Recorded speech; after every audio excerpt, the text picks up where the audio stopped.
All right, we're live. Welcome to Hump Day Hangouts, episode 510. And in today's episode, we have the 21st of August, 2024. Summer is getting closer to its end, so it's still hot here in Vienna. Adam is somewhere running in the woods for like 3 days, 4 days, or something like that, maybe longer. And most likely he will join us again like next week. And yeah, like Bradley So is just obviously. I just have to jump in on that because there's a lot of people here that have no idea what the inside joke about running in the woods is. So so when we say that now, there's a lot of people that probably have no idea what the hell that means, but that's what you call it, right? Running in the woods. It can be whatever you want it to be. You know what I mean?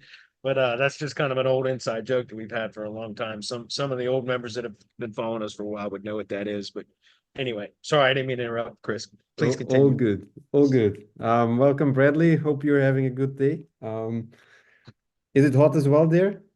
No, it's freaking beautiful here, man. The high today is 74 degrees. It was 48 degrees this morning. So this was the first kind of day that it's starting to feel like fall or autumn.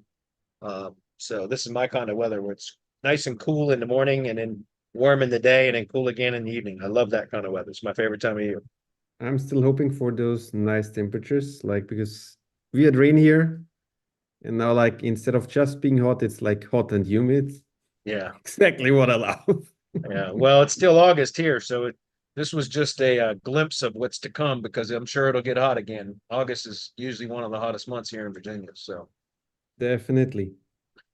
Cool. Do we have any announcements today? I think we got like something about DHA. yeah, Want so to jump in? DHA program, we are definitely starting. The schedule is going to be a little bit off because we typically start on a Monday, because the group accountability meetings are every Monday. And next Monday, I've already scheduled off. I've had something pre-planned for months. So we're going to start on Tuesday with a kickoff call. So the first group meeting will be on Tuesday, August 27th at 2 p.m. Eastern. And that's going to be really just a kickoff call. The official start date will start the following Monday at 2 p.m. Eastern. That'll be the accountability meeting schedule going forward for 12 weeks, the group accountability meeting. And then I have the daily office hours Monday through Friday for an hour where I'll be available to provide specific support for anybody that needs it, all that kind of stuff. And so anyways, that's starting next week. We still have a few days, and we'll probably allow registration or the ability to join all the way through till the end of next week, Friday next week, because since we're kind of delaying the official start date till the following week, that'll give everybody a few more days to get in if they want to. I've had 5 or 6 application calls this week, and I'm pretty sure that everyone that I spoke with this week is going to join. We already had one person pull the trigger, make the payment. So that's great. I'm really looking forward to this, guys. This is just I've been working on this for 4 years. For anybody that doesn't know what I'm talking about, the DHA program this is the phase one group, which is about building the prospecting and marketing machine, which will generate consistent leads for your agency once it's built. There's a lot of technical setup, which is why there's a whole sequence of SOPs. I've spent years developing all this, but that's why this group is a kind of an intense coaching group because I know that people have joined our mastermind, and anybody can join our mastermind and get all the SOPs immediately. And they can go in and build exactly what I do in the DHA program. You guys can do that on your own if you're able to do it. And there's no reason you can't. There's really detailed SOPs. But some people need the additional support. They need the accountability so that they don't go off on down a rabbit hole somewhere else and off on different trails and avenues that have nothing to do with this, which can happen. And then also sometimes you're going to run into technical support issues that you need help with. And that's what this is specifically for, so that I can hold you accountable and keep you on track, provide support when needed. And that's precisely what this is for. And the reason I say that is because we've had people that have joined the mastermind that start the directory process and then they hit some kind of tech hurdle and then they just give up. And I don't want anybody in a program like that. Like if you don't have enough, testicular fortitude to stick through it and overcome a couple of hurdles, then don't even bother. Why even try? So my goal is with this coaching group is to provide the accountability and the support needed so that you can't fail. The only way you'll fail is if you don't show up or you don't put in the effort. Out of the 14 members that were in the first group, which was really the beta group, only 3 people didn't really complete it, and the ones that didn't complete it was the ones that didn't show up. And so that's really it. If you're interested in joining it, Chris is going to drop the link in the chat. That it's full program details, the schedule, everything. There's even a video at the top where I went through the first beta group where I was basically introducing the program and what it is and everything else. It's definitely more polished now. That first beta group helped me to find gaps in the SOPs and like, every which way they could find where there was a little bit of something missing was brought to my attention. So the SOPs have been fully developed, but I'm sure this next group will find additional things that can be polished up a bit, and that's fine. But the whole point here is that my goal is to have you guys, whoever wants to join, to come in, and by the time we're done with this program, you will have a prospecting and lead generation machine for your agency that will bring consistent leads into your business. And that is precisely what most people that I talk with have a problem doing, is generating consistent leads for their agency. So this is how we're going to do it. And then phase 2, which we haven't launched that yet, but we will by the end of this phase 1 group, it'll be ready. And that is phase 2 is a 6-week program, and that's for sales and fulfillment. So this next group that comes through phase 1, as soon as we graduate, anybody that wants to go right into phase 2 will have that available, which is going to be very intensive coaching on how to sell the front end services that you'll be able to provide, which we're going to give you full training on all that too. And the goal is to hit the ground running, and so that you can start to develop monthly recurring revenue right out of the gate with easy to fulfill services, deliverables that don't require much management at all, so that you can build your monthly recurring revenue, like your foundation, your base of income will be on these types of services. And then if you want to layer complexity on, like every one of the SEOs always want to do, make their business more complicated, then you can certainly do that. But at least get your cash flow needs met first, which is what this program is about, is building that base level of revenue that will support your business and your family, your training, your education, your overhead, all of that. And then if you want to layer complexity onto that, hey, be my guest. But first and foremost, get your cash flow needs met first. And that's what this program is for. Well, complexity doesn't scale. It's in the simplicity, and that's exactly right. what Bradley is teaching in this course. Right. Yeah, just to be clear, like I've learned over the years, I've been doing local SEO for 15 years, and I overcomplicated it for many, many years too. And I think I think we all do that in SEO, at least most of us do.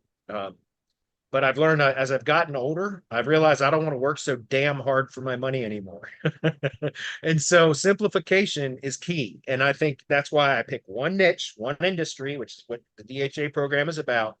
And you get to know that industry very deeply, right? And so it makes it much easier to sell. It makes it much easier to get results, all of that. And so simplification, that is the goal of this program, is to simplify. Stop trying to be everything to everybody. Instead, be really good at one particular industry, and just a couple of things is all you need to do to be really good at.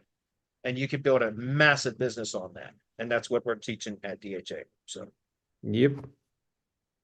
Cool. Yeah, right on. like, and if you're not sure about DHA, we also still have the mastermind. Basically, we still have a quarterly offer right there as well. Highly recommend that you join in case you're not in there yet, or if you're not ready for the DHA program. So highly recommend to check it out as well. Yeah, like I said, I don't want anybody to think that they have to join this program to be able to build this machine. They don't.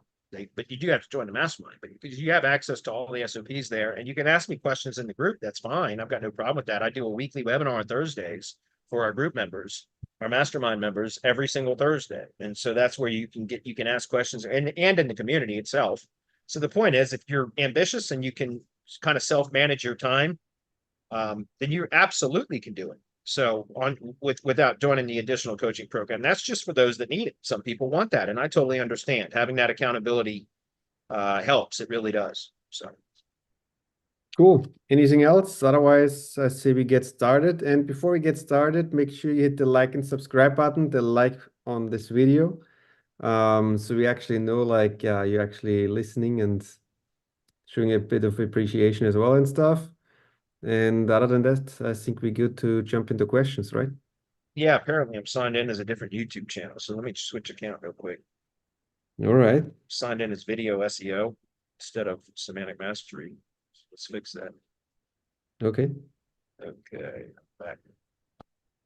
Yep, that looks good. All right, sweet. Let me grab a Sweet. screen. We got a bunch of questions. So a bunch of questions. Let's go ahead and jump right into it. And Chris, if you got to bounce, man, you can go, dude. It's no sweat. I got this. Got you. Gotta I'll go. still be around for like another 15, 20 minutes or so, Okay, and then most likely bounce. I appreciate that. All right, so the first one says, how do you write a content brief? Can you go a little bit through your process? You know, I don't really do content briefs anymore because I have a blogger that she's been working for me for over 10 years now. And she does all that whenever we got to do authority content. I don't even mess with it anymore. I haven't done a content brief myself in probably 2 years, other than what I do for my own lead gen assets or clients, which, again, I've simplified my business to where I only work with tree service contractors. And so the template is just stupid easy. And so I don't really have to do content briefs anymore because, again, I have a blogger who handles all that for me. Um, but just to show you, this is the SOP software that I use, Foster, and here's the SOP for deploying what I call LLG sites or local lead gen sites. Very, very thorough SOP. This is part of the DHA program, but Mastermind members have access to this as well. I have one. These are for LLG sites deployed on high level, but there's another version of this for building and deploying the same exact sites, but in WordPress instead, which God bless anybody that wants to work in WordPress anymore. I don't. If I never have to work in WordPress again, it'll be too soon. So tired of WordPress. I love high level sites now. I really do. I used to hate them, but they're great now. They perform so much better. But anyway, to get back to what I was saying, right here is where I have content prompts from using ZimWriter, and that's all I do. And these are the content prompts that I use for these LLG sites, and these are just examples of what. And by the way, I don't expect everybody to use ZimWriter, but I'm certainly not going to provide prompts examples for all the different AI writing apps. So I use ZimWriter, and so does the rest of my blogger. She uses multiple content tools, and but for all my team that does fulfillment for my local SEO clients, etc., we just use ZimWriter. And and so here's an example of like a homepage prompt. This just is like if you've used ZimWriter, like SEO Writer, you go into ZimWriter and you click the button for SEO Writer, and then it pops up with like this, kind of skinny and long form basically that you just fill out with the instructions. And that's where you'll see this is exactly how I optimize for a homepage for LOG sites. Then there's a service page prompt that's done like this. And again, this is all in SOP format so that I can plug my team members in here and they can build the sites the exact same way that I do. There's the location page prompt. And that's all. I mean, it's quite simple. Like I said, I don't do a ton of, I'm in local SEO. And what I have found, especially recently, is that local SEO does not require near as much content as people think it does. Not near as much as they do. What matters in local SEO, according to my testing, which I mainly work with service area type businesses, is that page structure with the proper SEO title, headings, and subheadings has way more of an impact than the content does on whether a page ranks or not. But a page also, in order for a page to rank well, it also has to have good site structure, because a page on its own right now is part of a larger site where, I mean, it's always been that way, but Google used to treat pages differently. Now it takes into account the rest of the site, that thanks to the helpful content update, right? And so proper site structure and an internal linking is incredibly important too. But what I found is that like using Page Optimizer Pro or Surfer SEO or On Page AI or any one of the apps, go to AppSumo right now. You can find a dozen, content writing and tuning and optimizing apps and all that stuff. All that shit seems to be overkill on local SEO. Now, maybe there are some local SEO industries that that's still a significant ranking factor. But what I have found is that it's for most local SEO projects, especially service area type businesses, what matters through my testing is that well-developed service pages that thoroughly describe the services, but the location pages can be minimal and very minimal. And they will rank if the site structure is done properly and the internal linking is done properly, then the location pages will rank for local search queries with bare bones content. Like literally, it can be just headings and subheadings, navigational elements, and images, things that, again, remember, Google is reading the entities within images or media. So any kind of media that you can add to the page that's relevant, which is part of the reason why I still to this day am referencing geographic or points of interest, what I call georelevance data on location pages. I have not had the bandwidth or taken the time to test with removing that. But I'm still using kind of what I call georelevance data to add geographic entities into the page just to make it more relevant. And what I found is with local SEO, it was service area businesses, which is primarily all that I work on. You really don't need a lot of content. And so because of that, I don't do content briefs for this stuff. I just literally go do the topic and category research or entity research that I've been teaching about for 2 years now, which is going to Google and searching with Wikipedia appended, identifying the entities that are relevant according to Google to the search queries, and then starting to organize that. And then I develop page structure first, and then site structure and internal linking from that analysis. And then from there, like I said, it's very minimal content. The service pages, I like to flesh those out and have thorough descriptions of the services. But the location pages, each time I do a build now, I reduce the content a little bit more and a little bit more just to see at what point does the location pages stop performing. And so far, we haven't really hit the, I've even done some testing where I've stripped the content from the location pages other than headings and subheadings and images, media, and still been able to rank in low competition areas. So I'll show that to you guys in a minute because I think there was another question about that. But just to answer your question about this, do I have a content brief? No, I don't. But most of the decent, on-page optimization apps and content tuning apps, like On Page or Surfer SEO, and all of them will give you content brief templates. Another one is what is it? God, I haven't used that in forever. Phrase, Phrase. I bought a lifetime deal a long time ago, and I haven't used that in forever. But Phrase does content briefs. Surfer SEO, On Page AI, all of them do it. So, just pick whatever tool that you like to use and kind of go through their process developing a content brief. Just stick with that.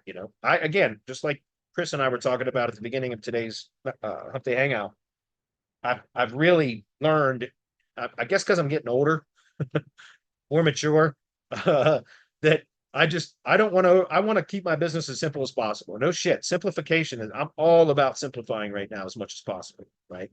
Stick to just a few things, do them very well, and then just scale the shit out of that and stop overcomplicating everything. Okay, so hopefully that's clear. Sorry, I couldn't give you a better answer. It's just not something that I do anymore. So I love local SEO right now because it seems easier now to me than it has been in the past. I'm not kidding. It's more logical to me now than it used to be. I love not having to do all the redundancy and having the stupid, city times service page for every service in every city and all that like shit ton of content that is just stupid, rephrasing the stuff over and over and over again. And then you have all the stupid pages, and I just don't like doing that kind of stuff anymore. So I think the kind of strategy that I've been developing and testing with, which is a lot leaner, it's a lot simpler. Again, simplification, right? It just performs really well, and it requires a hell of a lot less work, right? Less setup work, less links, less everything in order to achieve results, at least from my own testing again. And I've taught dozens of examples of this across different industries too in the mastermind. I don't work in some of these other industries, so I can provide the framework, and then I just tell people in those industries like, hey, look, here's the framework. This is a great starting point, but it is going to require some trial and error in testing on your part, right? So I was just responding to a link building client that was asking about the mastermind, and he was asking about if I had examples of topic and category research and site structure and all that across other industries besides tree service. And yeah, I've done multiple examples: HVAC, plumbing and electrical, roofers, marketing agencies, home remodeling contractors, or remodeling contractors. So that's home remodeling, bathroom remodeling, kitchen remodeling, etc. All of that. So I've done many different examples of how to structure sites using topic and category optimization, etc. And so yeah, there's a lot of different ways to apply what I've been teaching, but I can give you the framework. I just can't give you the exact recipe because I don't know. You won't know without testing. SEO requires testing to be effective at it. That's why I say don't just listen to me or anybody else for that matter. Just, you glean information from people that you respect in the industry, and then you go set out to test it and prove to yourself that it works, or try to disprove them. I've learned. I remember Chris Munch from used to be Press Cable, but then I think they changed it to, I can't remember what they changed it to. They changed the name of it, but it used to be Press Cable many years ago. And Chris Munch, he set out when he launched Press Cable, he was preaching about, and promoting it as a tool to use to rank Google business profiles. At the time, they were GMBs, Google My Business. And I remember I set out to disprove him. And I said, I don't think this is true. I'm gonna prove him wrong. And I set out and I used nothing but press releases, and I tested across 5 different GBPs, or again, at the time they were called GMBs. And I'll be damned if I wasn't able to rank all 5 of them with just press releases. And so I was 100% wrong, and I admit to that. Like, I set out to disprove Chris Munch, and I was wrong. He proved me wrong. And so then we ended up launching a program called Local PR Pro. That it doesn't work the same way that it did back then. That was several years ago. But press releases are still powerful for local SEO when done properly. But just to that, my point is that, again, all I've ever done in my SEO career is to learn from those that I respect, and then develop my own flavor from that.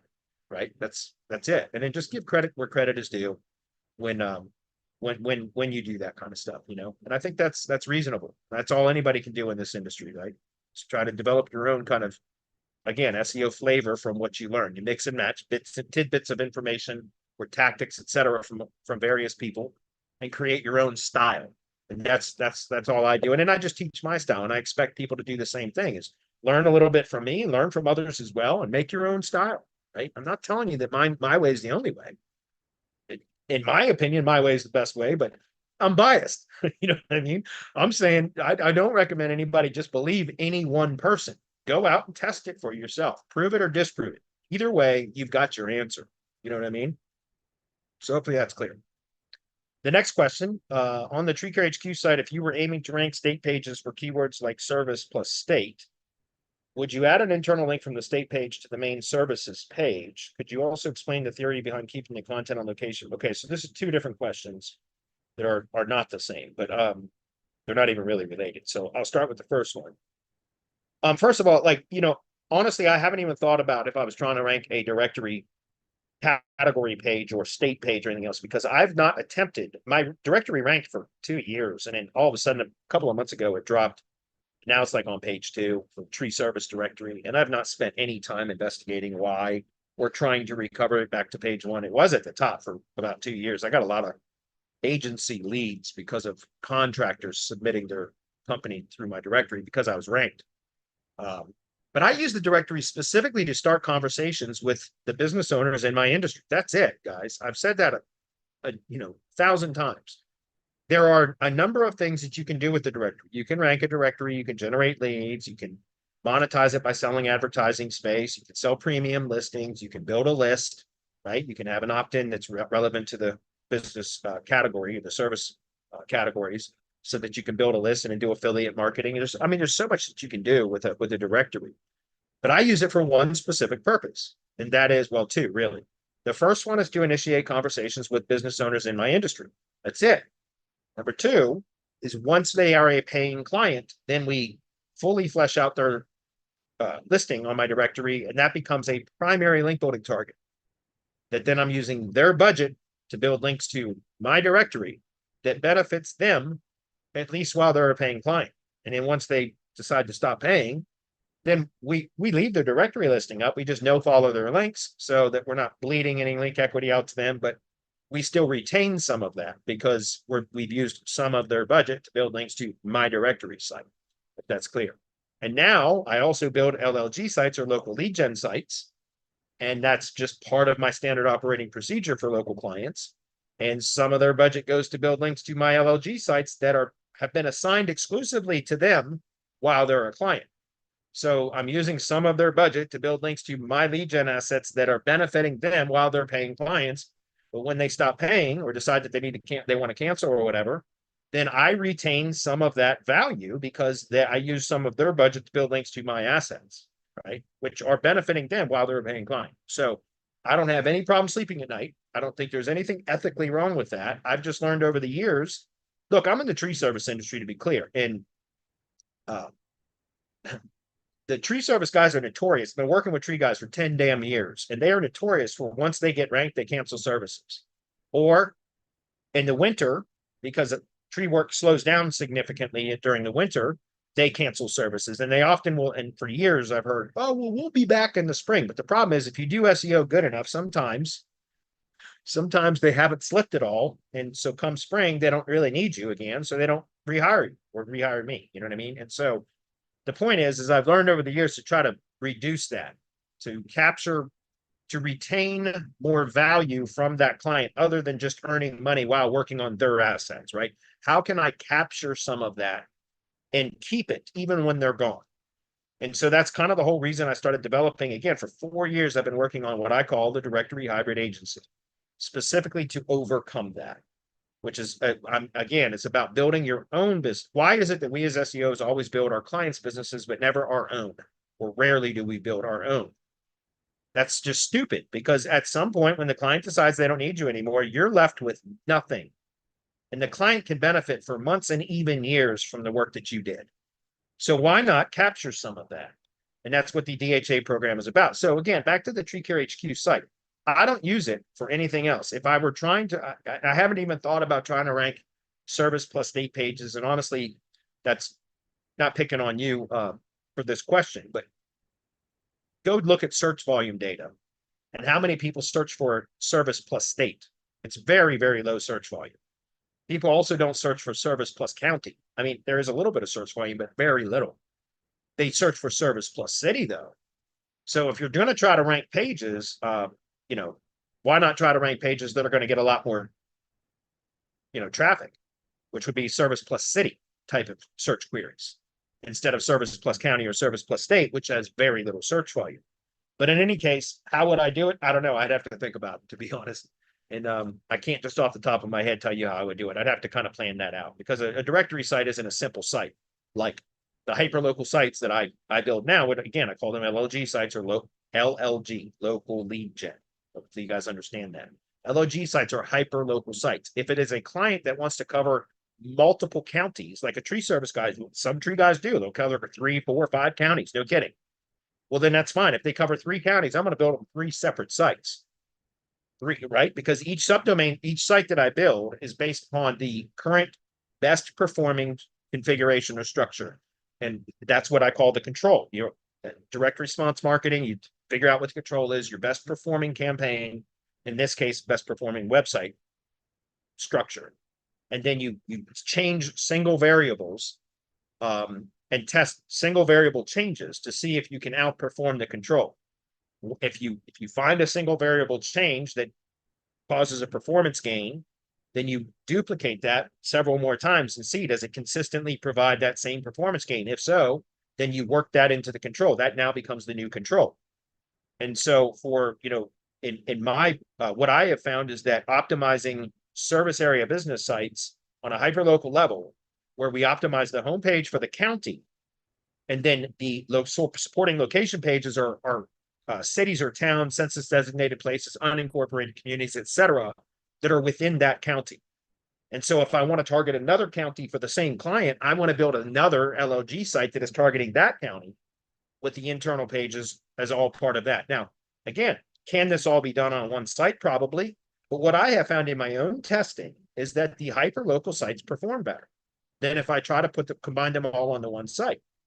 And so I would much rather deploy multiple subdomain, because I do everything on subdomain sites that are optimized at that level, because that's the best performing configuration, my control, right?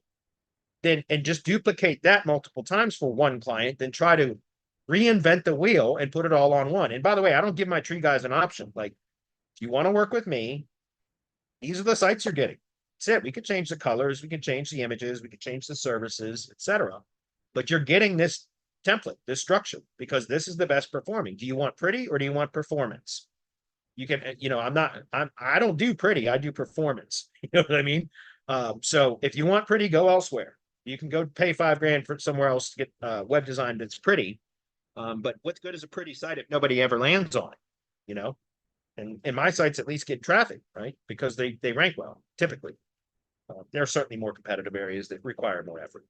But anyway, hopefully that's clear. I can't give you a good answer on that right now without thinking through that about ranking the directory stuff.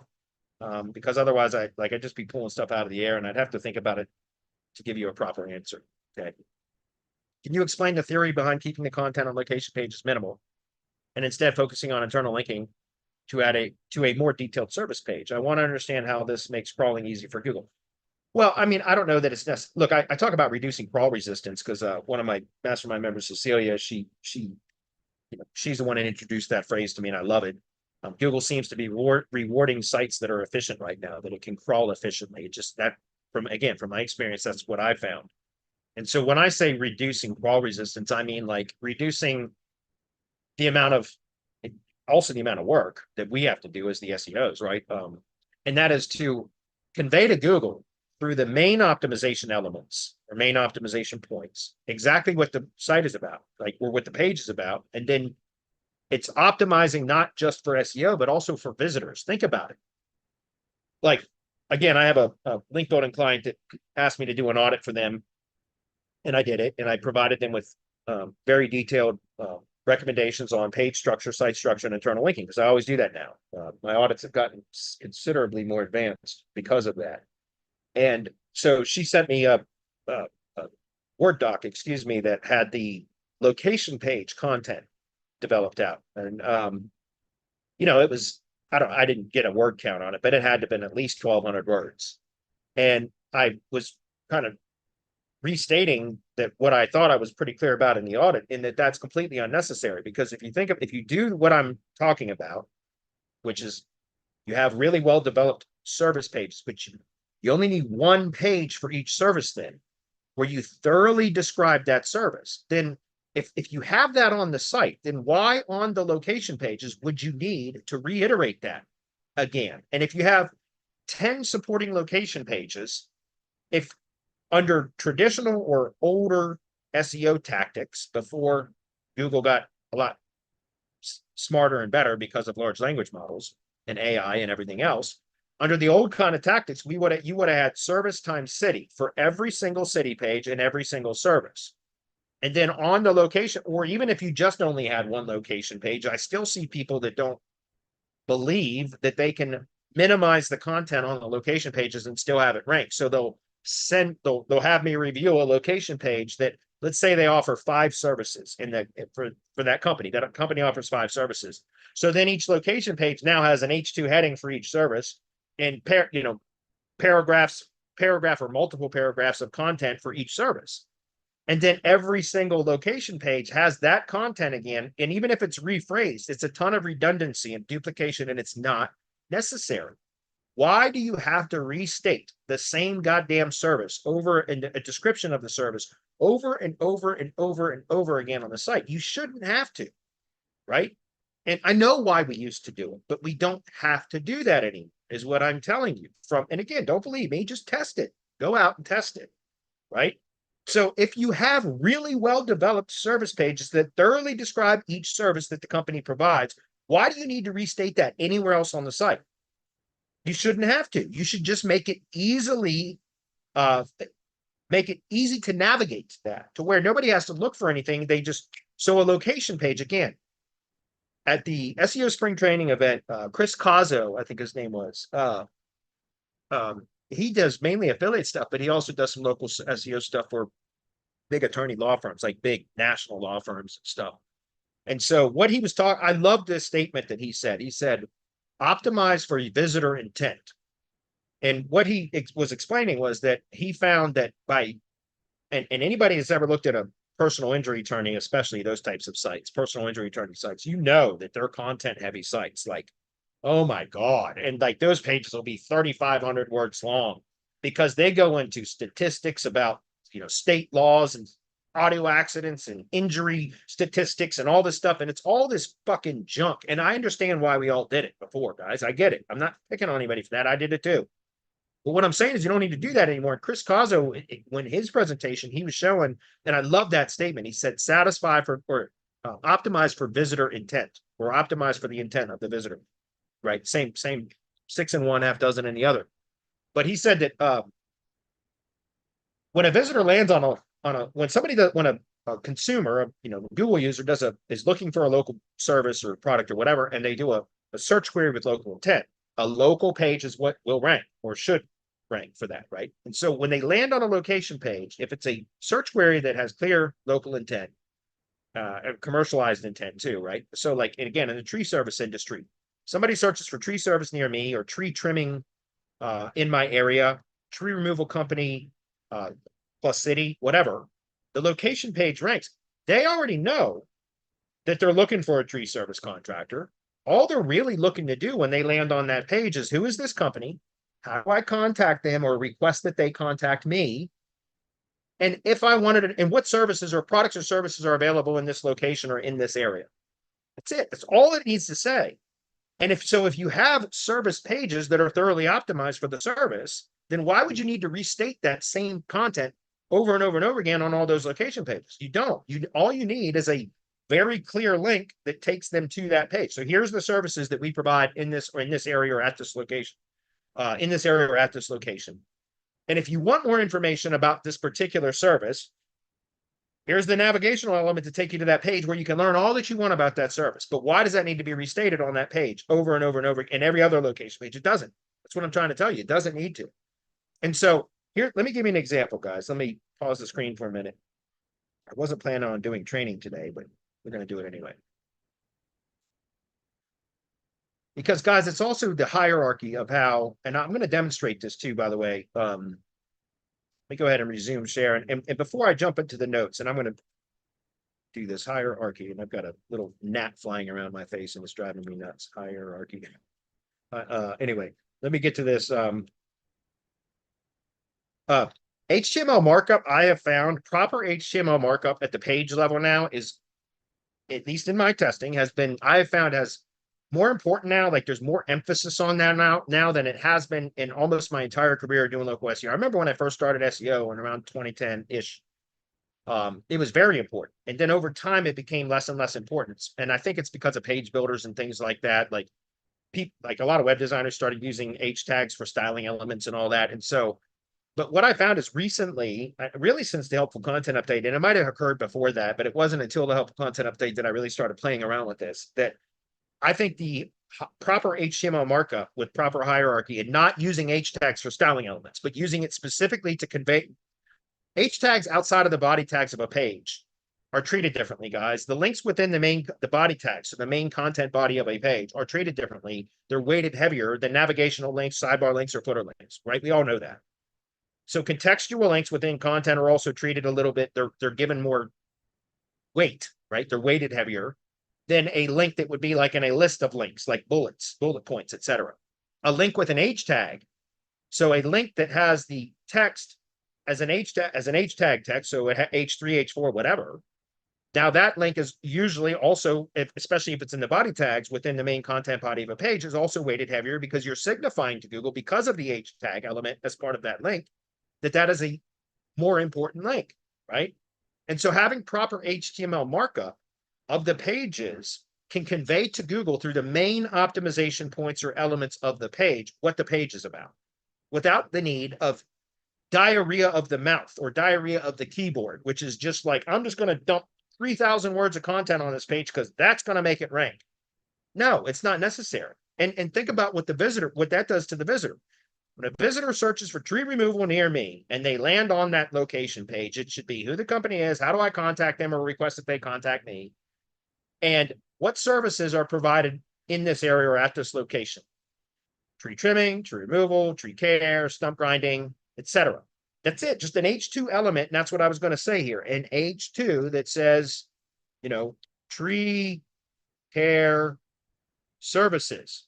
And then you have H3s. And that's all you need. You can have an image. I'll demonstrate this with my LLG sites just a second.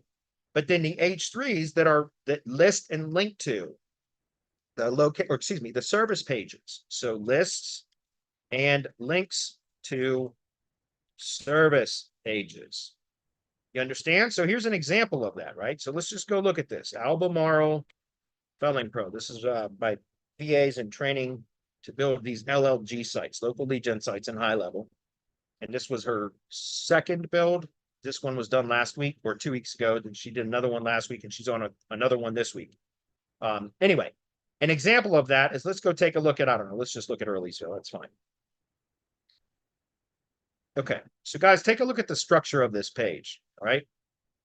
Now you'll see two H1s, but that's because high level has a desktop version and a mobile version. It's not a responsive theme where it's one theme, it's one version of the site. There's literally two versions of the site, a desktop version and a mobile version.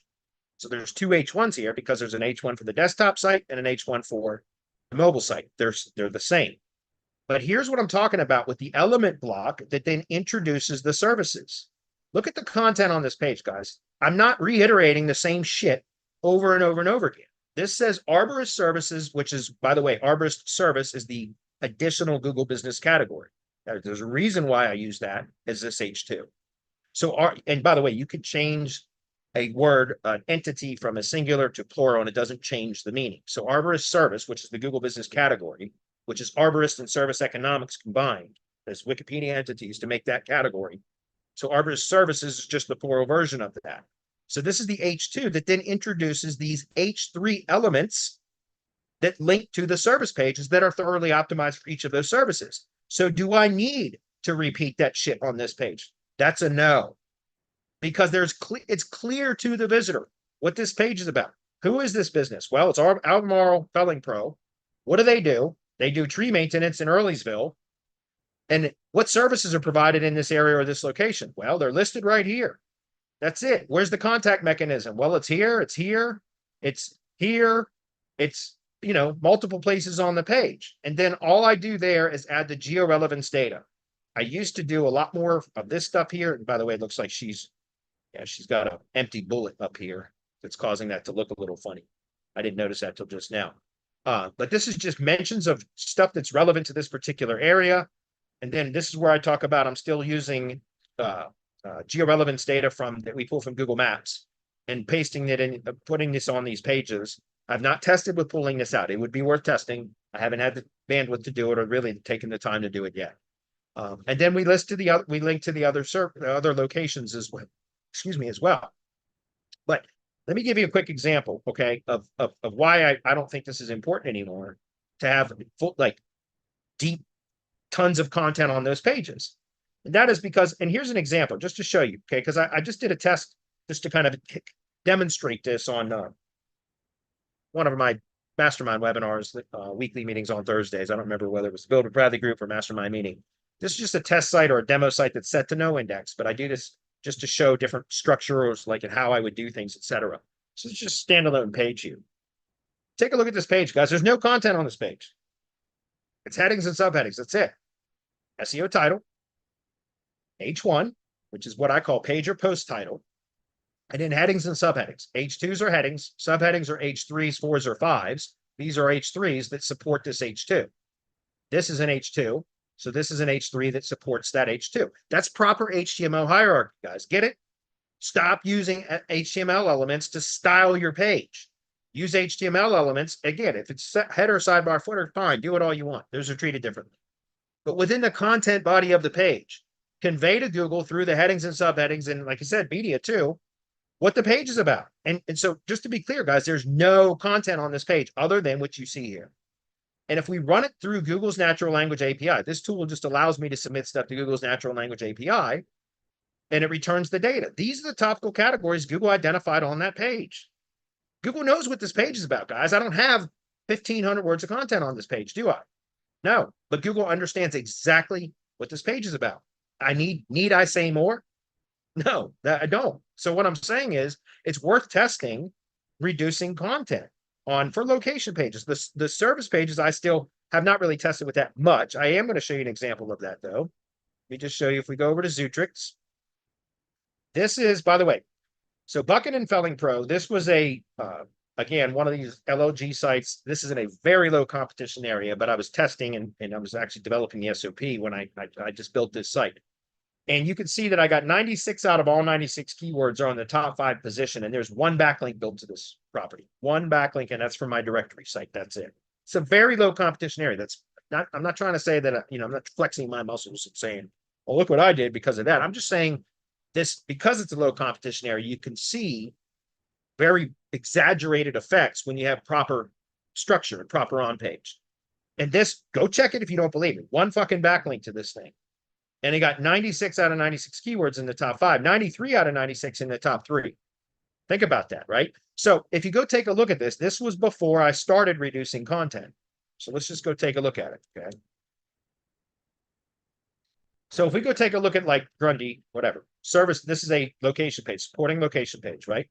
So we have the opening paragraph, then we have a little bit of text there before the H2 element that introduces the service page links that are H3s. By the way, again, like I said, guys, look at the hierarchy, right? Arborist services, H3, H3, H3, H3, right? H3, H3, H3, H3, because it supports that H2, proper hierarchy, okay? Heavier weighted link. And then you can see this is the amount of content on this page. Not a lot. And I have three FAQs. Okay, it's still not a lot of content, but it's still content, right? So what I did was I took that same exact site, and then that's this one, and then I duplicated it onto another domain, a different domain, and I stripped all the content off. Okay, and instead of tracking both desktop and mobile searches in this one, just so I didn't waste the rank tracking credits, I just am tracking desktop, same keywords, just desktop. And look at this, guys. 46 out of 46 are in the top 5. 35 out of 46 are in the top 3. The only thing that's outranking this is the other site. And let's go take a look at this site. You'll see there's no links built to this one. The other site's a little bit older and it has one link built. It has more content and one link built to it from my directory site. This one has 0 backlinks built to it. It's about 2 months younger. And you can see I left a little bit of well, the homepage is a little bit of content. On the service pages, all I did was leave the opening paragraph and I stripped the rest of the content. I don't count this as content. This is call to action stuff. And if you see, look, there's no content. By the way, let's just compare. This is the tree removal page. Remember, all I did was clone this site, this one here, Bucking and Felling Pro. Here's the content on the tree removal page. Okay. See, there's some content on it. It's not a lot, but at the bottom down here, there's several more where the H2s, these are all H2s or H2s and H3s, depending on how they're stat. And there's content here, right? Look at this one. This one has the headings and images. And that's it. There's nothing else, right? I got rid of the content, okay? We're not ranking the service pages, though. Okay, let's go back into the location pages, because that's what we're ranking, the location pages, not the service page. I don't give a damn if the service pages ever rank. I want the location pages to rank. So here's the original Bucking and Felling Pro for Grundy. And look at the content, right? Paragraph here, a few paragraphs here, and then 3 FAQs, and then the geo-relevant state at the bottom. Well, look at this one. We go to Grundy. I have the opening paragraph, and that's it. The rest of the content's been stripped. There's nothing else on this page, guys, but headings and images. Headings, subheadings, and images. That's it. Nothing else on this page. 2 sentences of content, headings and subheadings. And look, it's ranking, right? It's ranking. It's only being outranked in most cases by Bucking and Felling Pro. See it? So it just goes to show you guys, like, well, actually, this one's actually outranking Bucking and Felling Pro. That's interesting. And it has no links, no content. And it's outranking the other site that has 1 link and some content. So again, coming back to all of this, do you think that it's necessary to have all that content on those pages? I don't think so. And I'm finding every time I test a little bit further, that it's not necessary. The service pages, I still want to optimize those, because unless it's purely for test purposes, I do want a visitor to be able to go find out more information about that particular service if they want it. Most of them don't care, because most of them already know they want the service. So they're just looking for contact information. So that's why if you again, Chris Cazzo, fantastic presentation that he had at SEO Spring Training. I always want to give him credit for that. I loved that he said optimize for visitor intent. And it hit me. And I was like, you know what? I'm going to test that. And that's when I started testing this. And I was like, son of a bitch, he's 100% right. And so anyway, last part of this is, again, if we come back and take a look at this page again, the same site here that we're looking at here, so let's go take a look at the backlinks for the performance for that particular city page. So if we look at Grundy, you can see That the Grundy page is ranking for all of those keywords. I'll zoom in on this a little bit. And it's all in, at least on the desktop version, they're all on 100 in the #1 position. It's one page, guys, not Grundy tree service Grundy page and then a tree removal Grundy page and a tree. No, it's one page. The Grundy location page ranks #1 in desktop for every one of those search queries. Okay. And let's go take a look at on-page AI. For those of you that swear that you need to use on-page optimization tools to tune the content to get the 85 or 90% score and above for local SEO, you're wasting your time, in my opinion.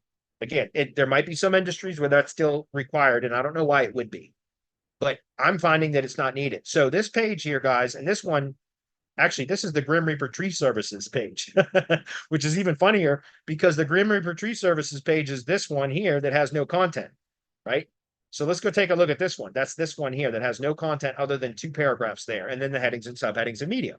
So that's this page here, right? Grim Reaper Tree Services. Let's put Grundy in here. And there is the rankings for that page. Okay. And again, no links, no content. And if we go analyze that against the keyword tree service Grundy VA and on-page AI, it's telling me, like, I don't know how there's 772 words unless that's the words that are coming from like this section here as well, which I guess maybe in total between that and the mobile version, because like I said, it's 2 versions of this. There might be 772 words. It seems like that's more than what's actually there, but you can see, like, look at this, guys. There's a lot. I don't know if you most of the on-page optimization tools are similar in that they'll tell you to try to get as much of this stuff green as possible. Well, there's a lot to be desired here, guys. Look at that. According to this, if I was to listen to these tools, which I think are a complete waste of time for local SEO right now, I 100% believe that. Like, those of you that are spending all your time developing content and turning all these fucking reds green as much as you can, because that's what the tools tell you that you need to do in order to rank, I think you're significantly wasting your time. I truly believe that for local SEO at least, because I'm able to outrank most of the others without the content and not without going through all this painful process and redundancy, etc. Guys, think about it. If I were to squeeze all this content into this page based upon what this is telling me should be green, this page would be considerably longer. It would be, come on, how many of you guys can relate to this? You go out and optimize a page the way that the tool tells you to, and then it's damn near unreadable, right? It's damn near unreadable. So, and by the way, did it help performance or not? Like, track it. I promise there's probably a lot of you out there that have done I've optimized this to the 100% level, and I spent 3 hours doing it, and the page didn't budge or had marginal gains. Was it worth the effort? And again, guys, I'm just talking about in my experience. I'm not telling anybody else that they're wrong. I don't care about that. I'm not here to get in a pissing match with anybody. I'm just telling you through my experience. I have found for service area businesses, especially, what matters is having the service pages optimized properly and then linking to them in a very clear and logical manner that is through this proper HTML markup that signifies to Google what the importance of these elements are on the page. And for a visitor, it satisfies their intent. Thank you, Chris Cazzo, because all they have to do when they land on the page is, who is this company? What do they do? How do I contact them? And if I want more information about the services available in this area, where do I go? Right here. Does that make sense? And it seems to me that that is again, back to what I said at the top of today's call, simplification. Simplify. Why overcomplicate this and make it more difficult than needed? Right? Spent a long time on that. I got like 10 minutes to get through the rest of these questions. Hopefully I can. But anyways, guys, I hope that was valuable just to demonstrate. Again, I'm just telling you guys, some people want to argue with me about it. Fine. If you want to go work yourself to death and optimize your pages to 100% scores and have 3,000 words of content on your location pages and have 300 location service plus location pages on your site, if you want to spend weeks building that site because you feel that way is better, fine. Knock yourself out, man. Like, more power to you. That's fine. I'm going to build these little simple hyper localized sites with repeatable, duplicatable processes, like is fully outlined in my SOPs, so that I can deploy 5 of these sites in the time it takes you to deploy 1. And, some of these sites will rank really well with no additional links whatsoever. Some are going to require some links, but we're getting to that point a hell of a lot quicker because I'm not spending all my time developing useless and unnecessary content. Does that make sense? So anyway, like I said, I think it's just an easier model. By the way, that's why I keep telling everybody, get to one industry, guys. Trying to figure all this out and across multiple industries is an enormous amount of work. I got tired of it. Simplify your business. Pick one industry, figure it out in that one industry, and now you've got a scalable model. And it's so much easier to scale because you just duplicate the same thing over and over and over again. I told you guys, my tree guys don't get a choice. This is the type of site they're getting. That's it. We'll change the colors, logos, images, etc. But this is the type of site you're getting. You don't like that? Go elsewhere. That's fine. If you have enough leads coming in, it's okay to do that kind of stuff. You can cherry pick. Now, in different industries, you're going to have, people that are pickier, and websites going to be more important, et cetera. Tree guys, obviously, in my industry, they just don't care. And I'm fortunate enough to be in that type of an industry where 90% of the tree guys really don't give a damn as long as their phone is ringing. If you're in another industry where the design elements are much more important, then fine. Develop 2 or 3 or 5 different templates that have the proper structure, and then you allow them to choose which template they like best. You can modify this type of a method to fit your industry, is what I'm saying. Okay. I'm not saying that you have to just have one site template and that's all that the clients in your industry will ever get. I just do that for my guys because tree guys typically don't give a damn. That makes sense. But if you're in a different industry where they care, and there's a lot of that, by the way, and I fully understand that, then fine, build several templates that have the proper structure, and then you allow your client to choose their template. That's it. But don't allow them to dictate to you how to structure the site. And because otherwise you're going to, again, that's like going into a fight with one arm tied behind your back because they're restricting or prohibiting your abilities to get results by trying to satisfy their design elements. And maybe if you're in an industry where they're super picky and you can't fit any of this into that, well, maybe that's a good time to change industries. And I always tell people, don't niche hop, because most of the time I see a lot of SEOs that they go from one industry to another. And guess what? What is the common denominator? If you go from one industry to another and you never find success in any of them, what is the common denominator? It's you. It's not the industry. If you've done your research properly, then you already know before you ever start working in that industry that it's viable. So don't switch niches because you run into roadblocks. Push through them, right? And then that's how you get to that place where you can then have an edge over all the other competitors, right? Anyway, sorry about going so deep into that rabbit hole, guys, but I think it's important. I'm very passionate about this. Simplify your business, guys. Stop working yourselves to death. I've done it for years. Okay. I'm just tired of it. That's all. How to use free AI tools like ChatGPT, Gemini, Claude to write semantically relevant content. Again, guys, I think it's overkill. Like once you figure out the proper structure of the site, which again, I teach, I do that manually, guys. I'm not kidding. I do it directly the way I've taught on these webinars and Hump Day Hangouts for months and months now, right? Wikipedia or Google searches with Wikipedia. I start identifying all the entities that are associated with this search queries in the industry that I'm researching, put all that stuff into a spreadsheet, figure out how I'm going to stack or create the structure of the page first. Each page, I always start at the page level. And then that helps me determine what the internal linking and the overall site structure is going to be. And then after that, it's not about, I guess sure, it's semantically relevant content, but once you have the structure in place, it's easy. You just go pump out the headings and subheadings and a little bit of content, and on the service pages, it's optimizing the service, and that's it. That's all I do. Again, I don't think it's necessary for local SEO to worry about like semantic relationships between like all. Don't get me wrong. I think all that is important, but if you learn how the topics are understood by Google, then it makes it much easier to where you don't need to have all these different kind of tools to do that, guys. I don't do all that stuff, right? I swear to God, I just do what I just explained.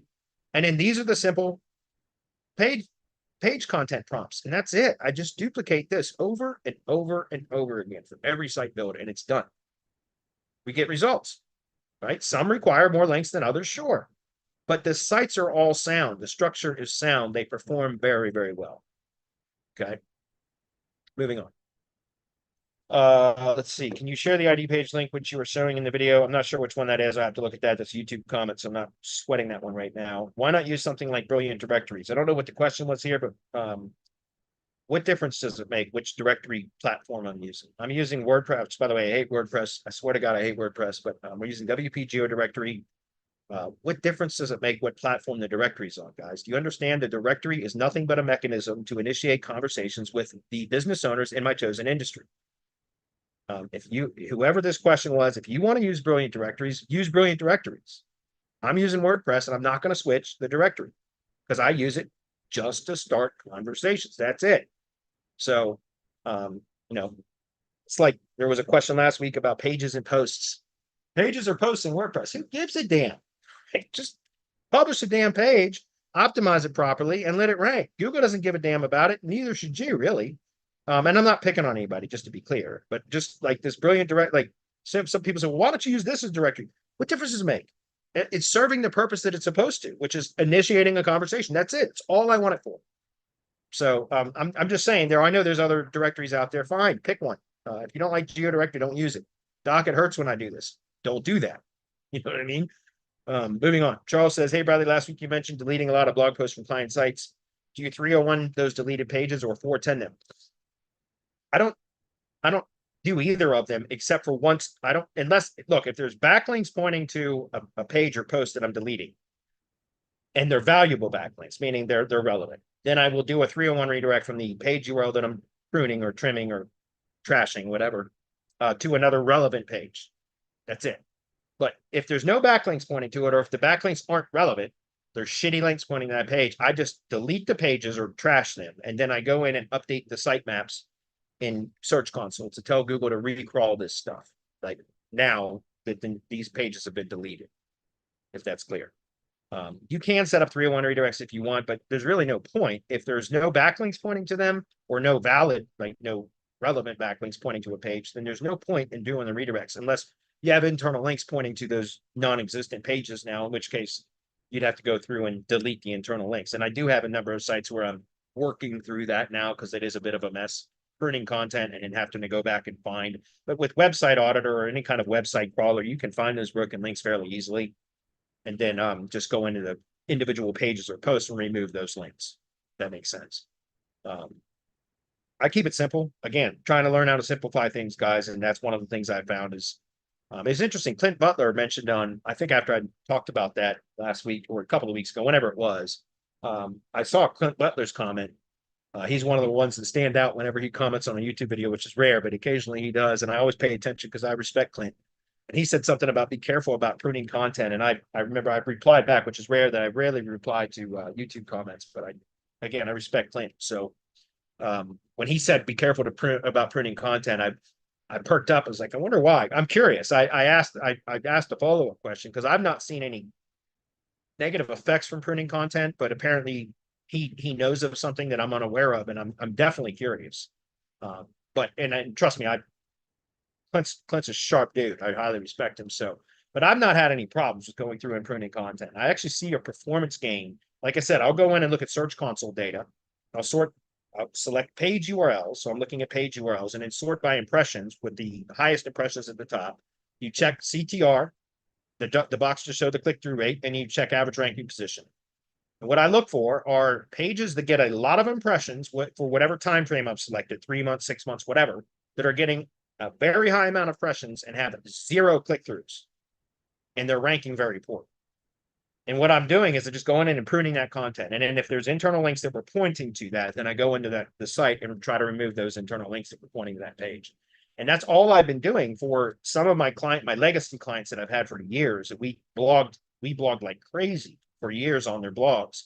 And what I found is that's hurting performance right now. So we go through and prune content, and I'm seeing a performance boost after pruning content for pages that get a lot of impressions, but no click-through activity. That's what I was saying. I am curious as to why that could be a problem. I've not seen it myself yet. Maybe I will at some point, but I've not seen it yet. So I'm curious as to why that is a problem, so that I know what to look for. You know what I mean? Anyway, hopefully that's clear. I don't go through and you can do a 301 if there's any relevant links pointing to it. If there's not, then why bother? Just get rid of it. If I optimize, damn, we're over. I didn't realize it. If I optimize a URL, internal linking, site architecture, page titles, page subheadings correctly, should I be able to get away with subpar content and get my pages indexed? Yeah. Again, guys, I don't know how to be any clearer about this. Google understands what this page is about. This is the page. If this is set to no index intentionally, because this is a site that I just use for demonstration purposes on to show how I would structure things. Like you'll see this is basically an example of a HVAC, electrical, and plumbing contractor. So these three things are targeting that. Then I did a remodeling contractor example of how I would structure a site for a remodeling contractor that serves a large service area. This is just a standalone page, again, to teach that Google understands what this page is about. Could I index this page? Yeah, 100% I could index this page. I'm not going to because it's just a demo site. But yes, I could index that page. Okay. You even mentioned testing without content and just adding subheading pages. Yeah. And by the way, this site here, guys, again, there's no content other than headings and subheadings in the opening paragraph. That's it. And you can see this site is performing very, very well, right? With no backlinks, 100% zero backlinks, and no content other than the opening paragraph, which is usually 2 sentences on each page. That's it. There's nothing else on this site. There's a broken image. And again, look at the rankings. Will it perform? Will it index? Yes. Yes, it will. Okay. Will it perform? I don't know. I'm not yet to test. This one's performing. So hopefully that answers that question. Next, how do you optimize content for SGE AI overviews on Google Chrome? Have you done any testing on that? No, but Peter Drew has. Peter Drew has got a training and course that he developed called Fourth Mind, like the number 4, so Fourth Mind, which is about optimizing for SGE and manipulating that. It's really cool. I've not played around with that, but Peter Drew has. Go check out his stuff. Fourth Mind. Caesar says, hey, Bradley, I recall in a recent previous Hump Day Hangout that you mentioned the latest proper location page format is something like we no longer have to have any content on the location page and just having the proper tags is enough or something like that. I remember you talking about it, but I didn't remember exactly what we're supposed to do when it comes to the location pages of a company website or lead gen website. Would you mind going over this part again so that I can be on the same track and know what it is as I build out more lead gen sites going forward? Thank you so much. Yeah, that's what I just covered, Caesar. I just spent, most of today's Hump Day Hangout talking about that. So hopefully I already answered that question. And guys, I'm not telling you don't put content on the location pages. I'm just saying, because again, maybe your client wants to see content there. Maybe it makes sense to have some compelling copy on the page. What I'm talking about is optimize for, again, thank you, Chris Cazzo, optimize for a visitor intent, which is conversion rate optimization. Think about that, guys. I think that's done a favor to us in the SEO industry. Think about it, guys. Doing those stupid location pages with 3,000 words of content where it's the same fucking thing over and over and over again, repeated on every page, and you had to develop all that content and tune it and all that. Was that fun? No. And think about the visitor when they land on that page and they're hit with this wall of text. Like, they don't want all that. They're just looking for, how do I contact this company and what's available here? That's it. That's all they're looking for. If they want more information, they can go to a page which full of information about whatever they're looking for. But the location page should be to satisfy, again, conversion rate optimization or visitor intent. And I think that's done us a favor. It's made my job easier, at least, in my opinion. Okay. So anyway, hopefully that's clear. But I covered it very thoroughly today. So last question, and I'm done. A little bit over. Follow-up question from my previous. Just so I can be doing the proper things as I build up my upcoming lead gen websites, what are some other latest changes as far as proper guidelines when it comes to creating content and having proper website structure for lead gen websites? I really appreciate it because I'm actively trying to expand my lead gen business. Thank you so much. Honestly, the biggest thing that I could say is look for low competition areas, because it's so much easier to rank low competition areas. And now you've got something that you can monetize. Guys, again, in the DHA program, I'm teaching people to identify low competition areas and target those first, because then with with proper structure, when you get it right, you can rank these sites with damn near no backlinks at all, no additional work other than just deploying it and getting it indexed. And a lot of these sites, a significant percentage of the sites that you build when you do your competition and location research properly and you have your structure done well, is that you will rank a significant percentage of those sites when you've done your research properly with no additional work whatsoever, or minimal additional, like off-page work, backlinks, etc. And so instead of what most rank and rent people tell you to do and everything else is, well, you go rent those sites for $500 a month or $1,000 a month. Okay, good luck. Have fun with that. I've tried that kind of stuff over the years, and it's been very difficult. And those type of rank and rent sites, if you do monetize them for that much, unless they're producing a high volume of leads, those renters are often going to find ways to cancel services anyways. Like they don't stick for long. So instead, why not use these build easy sites in easy areas and do it at high volume so that you can rent these sites out for $99 a month? Why would I rent a site out for $99? Because if it took you no work and it's the same template and you just deploy it over and over and over again, it took you no work. Why the hell would you bend over backwards to try to monetize it for $500? And then it's hard to maintain that monetization level for very long, when you could just rent them out, no brainer, for $99 a month. And you just scale that way because you do it in volume, right? Look for low competition areas. And then when you do enter, when there's going to be some that don't rank as well, and it's going to require some additional backlinks, et cetera, more resources. Okay, but now you've got money coming in from all the other assets that you built that required no additional work, no maintenance, or very, very little, that you can use to fund the pay for whatever additional work you need to do to rank those that are a bit more difficult. And then here's the thing.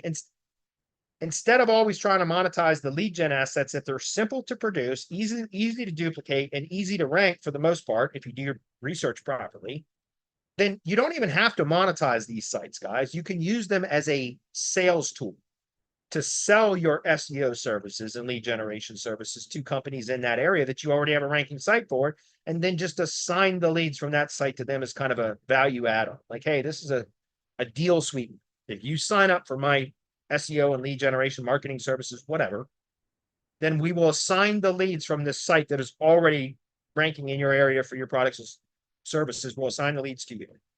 So you can monetize it whether you actually rank and rent the site, or you just rank it and then use it as a sales tool to then sell your retainer-based services.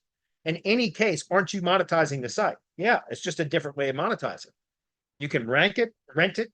You can sell pay per lead, right? Which is another way to do it. You can also do revenue share. That's a little bit more of an advanced technique. That's my preferred method with tree service contractors when I'm doing lead gen, just pure lead gen. I like revenue share model better. But can't you also use these sites then as just a sales tool? Yes, that's a yes. And if you sell a SEO retainer package or marketing retainer package, so traditional kind of marketing services to a local business, and as part of that deal, you assign the LLG site to them, then you've monetized that site. It's just a different monetization method. It's part of an overall retainer package, right? And remember, when the client decides that they want to leave at some point, which will happen at some point most likely, you retain the asset. And by the way, aren't you using their money to build links to that site while they're your client? Yeah, that's a yes. So you're going to benefit. By the way, that's why I do all of these subdomains, so that every time I build links to these sites, it's powering up the root domain, and subsequent subdomains will instantly inherit that authority and relevance, right? Anyway, guys, we're way over. I'm going to wrap it up. So Blair says, I love this. Blair, what's up, buddy? Your son was awesome in our group. I hope you guys are doing well with that stuff right now. You can definitely drop the local stuff in medium to low comp areas. I actually think it trips some sort of HCU spam tag from Google. 100%. Blair, you are 100% correct. That's what I've been saying. And so that question that said, what makes it easier for Google to crawl? I think that's what it is. I think that Google is trying to save resources any which way it can. So if you can convey to Google in the simplest terms possible, in the most efficient manner, what the page is about, then Google, that's using a lot less resources. And and again, my experience is it seems like Google is rewarding sites that are efficient, that it uses less server or energy on, processing power, et cetera, processing resources, I guess. And I found that I don't know whether that's the actual reason or not, but that to me seems logical. That's my assumption. So it's good to see somebody else mention the same thing. So anyway, I'm done. It's late. Sorry, guys, for the extended Hump Day Hangout again, but sometimes you guys catch me with questions that I really want to answer. So appreciate you guys. We'll see you all next week sometime. We do have a Build with Bradley meeting tomorrow. And again, DHA guys, if anybody's interested, we're pretty much down to last call. I would consider joining if you think that your agency could benefit from an inbound source of a consistent inbound source of leads, which pretty much every one of you could benefit from that. Consider it. All right. See y'all later.